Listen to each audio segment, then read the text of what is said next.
Alors si vous êtes des fans du travail de Tom Taylor et de Trevor Hersin avec Deceased, on vous recommande bien évidemment de vous procurer Deceased 2, qui est une suite, la suite de ce que vous avez déjà lu. C'est en fait une mini-série qui vient compléter et enrichir cet univers post-apocalyptique. Alors pour résumer un peu ce qui s'est produit dans l'univers de Deceased, eh ben, il y a un virus qui a transformé un peu tout le monde en zombies.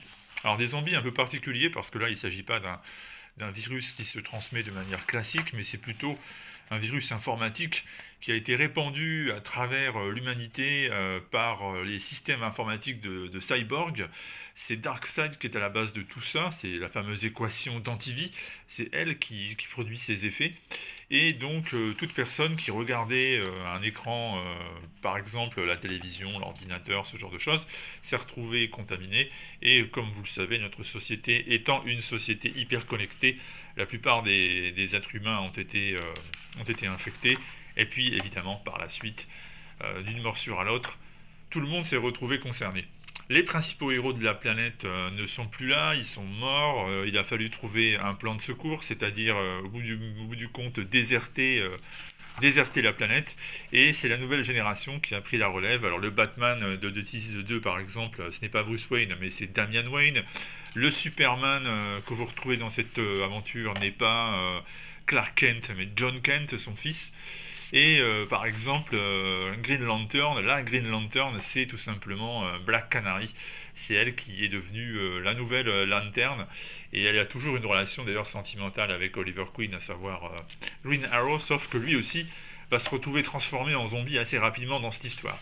Alors pourquoi est-ce qu'elle est bien? Pourquoi est-ce qu'elle apporte quelque chose de neuf? Eh bien parce qu'en fait, l'espoir renaît.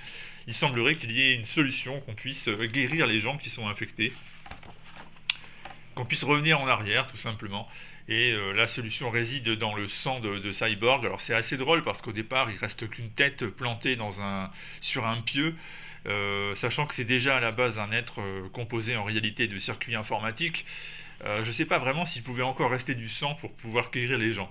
Enfin, on passera sur ce petit détail un peu étrange.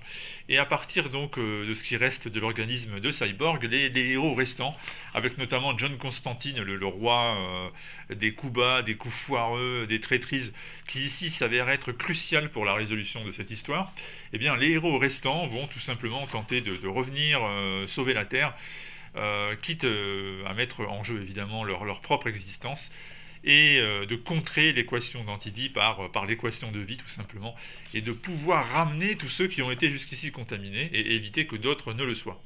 Alors est-ce que c'est faisable ou pas? Est-ce qu'ils vont y parvenir ou pas? Je ne vais pas vous spoiler la fin, juste vous dire que l'histoire est très agréable, c'est une lecture qui est recommandée parce qu'elle n'ennuie pas. Moi j'ai trouvé ça bien, il y a des scènes qui sont fortes, là ce que vous voyez là par exemple c'est quand même Plastic Man qui est un Plastic Man zombifié, qui est assez horrible. J'ai trouvé ça très intéressant, j'ai trouvé ça bien mené, c'est une aventure plaisante, c'est vraiment quelque chose qui est dans le ton du premier volume de Deceased. Donc si vous avez aimé jusque-là ce qui a été fait, il n'y a pas de raison que vous n'appréciez pas Deceased numéro 2. Donc mon conseil c'est aller jeter un œil en librairie, c'est sorti chez Urban Comics, bien évidemment.